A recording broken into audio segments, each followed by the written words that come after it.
حکومت نے جناب ایران اسرائیل کشیدگی کی وجہ سے سعودی عرب میں پھنسے عازمین کو پاکستان میں ویزا اور قیام کی اجازت دینے کا فیصلہ کیا ہے۔ سینٹ کے اجلاس میں قائم نائب وزیر اعظم اسحاق ڈار نے کہا کہ ایران اسرائیل کشیدگی کی وجہ سے سعودی عرب میں ایرانی عازمین پھنس گئے ہیں، جس پر ایران نے ہم سے مدد کی درخواست کی ہے۔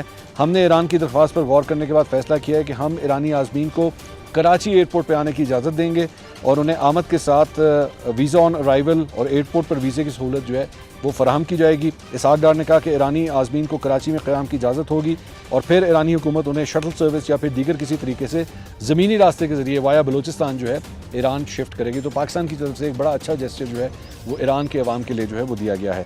اس کے ساتھ ساتھ ایران کے صدر مسعود پزشکیان نے پارلیمنٹ میں اپنے خطاب میں اسرائیلی جارحیت کے خلاف شدید احتجاج کیا اور حمایت پر برادر مسلم ملک پاکستان کا خاص طور پہ انہوں نے شکریہ ادا کیا ہے۔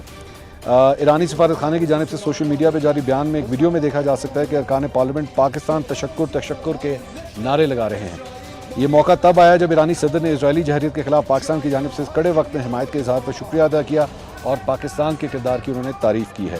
ایرانی پارلیمنٹ چند سیکنڈوں تک پاکستان تشکر کے نعروں سے گونج رہی تھی۔ ارکان پارلیمنٹ تالیاں اور ڈسک بجا کر اپنے جذبات کا اظہار کیا۔ یہ ذہن میں رکھیے گا کہ پاکستان اور انڈیا کے درمیان بھی جب جنگ ہوئی تھی تو خاص طور پہ پاکستان نے ایران کا بھی شکریہ ادا کیا تھا اور اس وقت شہباز شریف اور آربی چیف جو ہیں وہ خاص طور پہ ایران گئے تھے اور وہاں پہ جو ان کی موجودہ حکومت ہے ان کا خاص طور پہ انہوں نے بھی شکریہ ادا کیا تھا۔ تو ریسیپروکل رویہ جو ہے وہ پاکستان کی جانب سے بھی اپنایا گیا ہے۔ اس کے ساتھ ساتھ نائب وزیر اعظم اور وزیر خارجہ سینیٹر اسحاق ڈار جو ہیں وہ کل رات کو ایک پروگرام میں آئے ہوئے تھے۔ انہوں نے کہا یہ خبر جھوٹ کا پلندہ ہے کہ پاکستان نے ایران کو اسرائیل پر جوہری حملے کی یقین دہانی کرائی ہے۔ بھارت کا پروپیگنڈا من گھڑت ہے۔ پاکستان کا جوہری پروگرام سیکیورٹی کے لیے ڈیٹرنس ہے اور ہمارا یہ بیانیہ دنیا میں ریکارڈ ہو چکا ہے۔ کچھ بااثر ممالک نے ہمیں ایران کے خلاف IAEA کی قرارداد میں ووٹ دینے کو کہا تھا لیکن ہم نے صاف انکار کر دیا تھا۔